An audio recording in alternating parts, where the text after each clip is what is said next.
Punchline, 18h-19h, Mickaël Dorian sur Europe 1.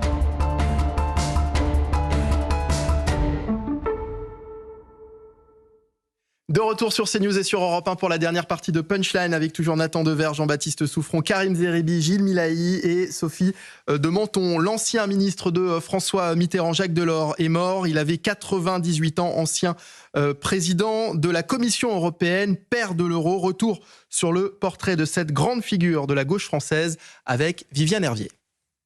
Lorsque l'on évoque Jacques Delors, son nom est indissociable de celui de l'Europe. Il n'y a pas de visage pour l'Union européenne. Il n'y a pas de permanence de l'interlocuteur européen. Et ce visage, ce sera le sien en tant que président de la Commission européenne de 1985 à 1994. Pourtant, rien ne le destinait à une telle carrière. Adolescent, Jacques Delors rêve de journalisme, de cinéma et même de haute couture. Ce sera la Banque de France, comme son père. Il y entre en 1944, à 19 ans. Il y rencontre sa femme, Marie. Ensemble, ils auront une fille, Martine, et un fils, Jean-Paul, qui décédera d'une leucémie à l'âge de 29 ans. La politique va venir plus tard, après un passage par le syndicalisme. Il se fait remarquer à la CFTC en tant qu'expert économique.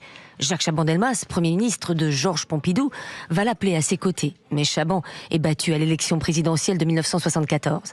Cette même année, Jacques Delors adhère au Parti socialiste. Sa rencontre avec François Mitterrand va être décisive. Lorsque ce dernier est élu président de la République en 1981, Jacques Delors devient ministre de l'économie et des finances. Après avoir mené une politique de relance, il est à l'origine, dès 1982, d'une politique de rigueur. Il ne sera pas reconduit dans le gouvernement formé par Laurent Fabius. Nommé à la tête de la Commission européenne, il va désormais se consacrer à l'Europe. Jacques Delors est persuadé qu'il faut d'abord construire un grand marché, faire tomber les barrières commerciales et fiscales pour voir émerger une Europe sociale. À l'instar d'un chef d'État, Jacques Delors participe à tous les sommets internationaux. Pendant son mandat de près de 10 ans, seront signés plusieurs traités majeurs. Les accords de Schengen en 1985 aboutiront à la libre circulation des marchandises et des individus. Le traité de Maastricht en 1992 va augmenter considérablement les compétences de l'Union européenne. Le traité lance aussi à terme la création de l'euro. En 1995, Jacques Delors est en tête des sondages pour représenter le Parti socialiste à l'élection présidentielle. J'ai décidé de ne pas être candidat à la présidence de la République. Jacques Delors va peu à peu s'éloigner de la vie politique, mais il continuera à intervenir sur certaines grandes questions. En 2005, il essaie de peser de tout son poids pour que le oui l'emporte lors du référendum sur la Constitution européenne. Il va soutenir sa fille, Martine Aubry, lors de la campagne, mais au sein même du Parti socialiste, Laurent Fabius milite pour le non. Je suis effrayé de voir dans quel isolement certains voudraient nous mettre. C'est pourtant le non qui l'emportera en France. Jean Monnet et Helmut Kohl avaient été nommés citoyens d'honneur de l'Europe. En 2015, Jacques Delors sera le 3e à obtenir cette distinction pour avoir œuvré sans relâche à la construction européenne. Emmanuel Macron a réagi sur X, homme d'État au destin français inépuisable, artisan de notre Europe, combattant pour la justice humaine. Son engagement, son idéal et sa droiture nous inspireront toujours. Je salue son œuvre et sa mémoire et partage la peine de ses proches. Sophie de Menton, vous nous confiez tout à l'heure que vous l'aviez connu, Jacques Delors. Qu'est-ce que vous inspire le portrait que l'on vient d'entendre de cette grande figure de la politique ? Juste comme portrait.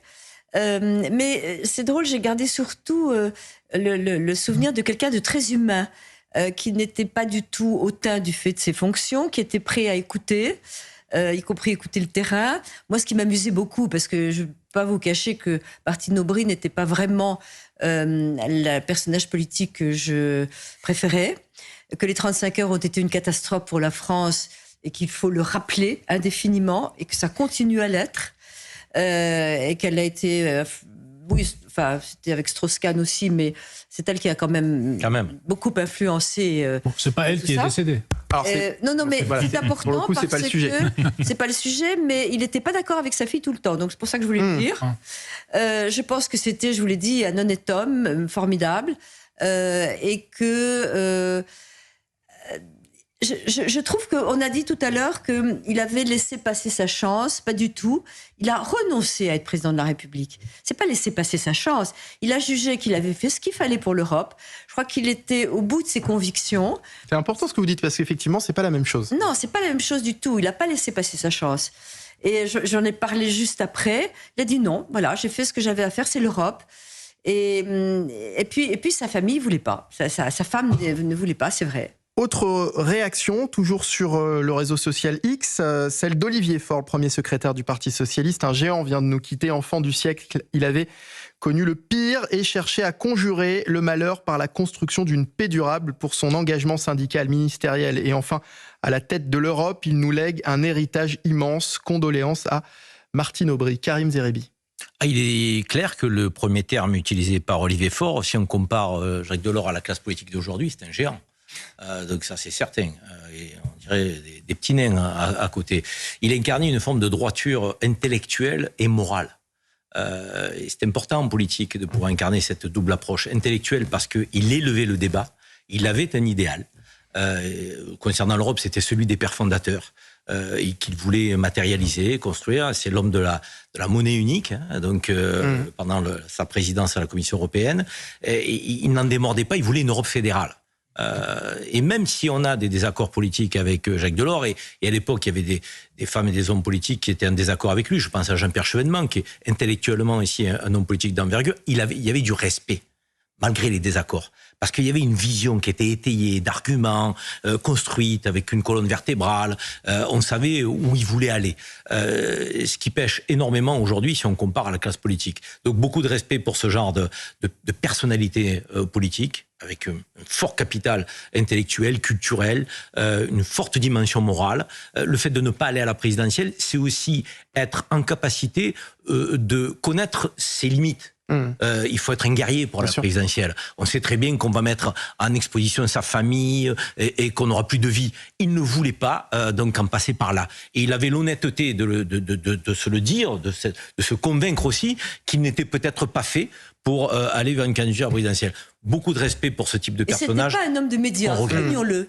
Parce qu'il a mené sa carrière sans du tout faire attention à ce qu'on disait de lui et aux médias. Allez, un dernier mot, Nathan Dever. Une remarque sur lui et sur sa génération, celle dont vous avez parlé, les pères fondateurs de l'Europe. C'est que pour ces gens-là, l'Europe, c'était une réalité absolument concrète. C'était pas un principe abstrait, c'était pas un slogan, c'était pas un mot creux ou un mot galvaudé. C'était quelque chose d'éminemment concret. Vous avez parlé tout à l'heure de l'Erasmus. L'Erasmus, ça a changé la vie de milliers, de centaines de milliers d'étudiants européens. Ça a bouleversé les universités au sens positif du terme, parce qu'une université s'enrichit toujours du mélange des langues, du mélange des horizons culturels, des arrière-plans linguistiques.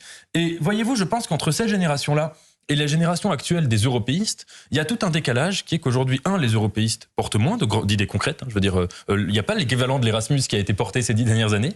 Que deux, ils défendent l'Europe souvent à la manière d'un principe abstrait. C'est des slogans dans des campagnes électorales. C'est souvent d'ailleurs de manière négative. C'est contre les eurosceptiques. Mais c'est rarement pour montrer qu'il y a un projet vital, un projet charnel, et qui n'est pas seulement des institutions qui sont des institutions froides, dont les médias ne parlent jamais, dont on ne sait pas trop exactement ce qui s'y joue. Personne ne sait exactement comment fonctionne le Parlement européen, la Commission européenne. On ne parle pas de ces sujets-là de manière démocratique, vitale. Et je pense que cette génération-là, si on ne retrouve pas l'esprit qui était le sien, eh bien finalement l'Europe, ça restera uniquement une abstraction froide et impersonnelle.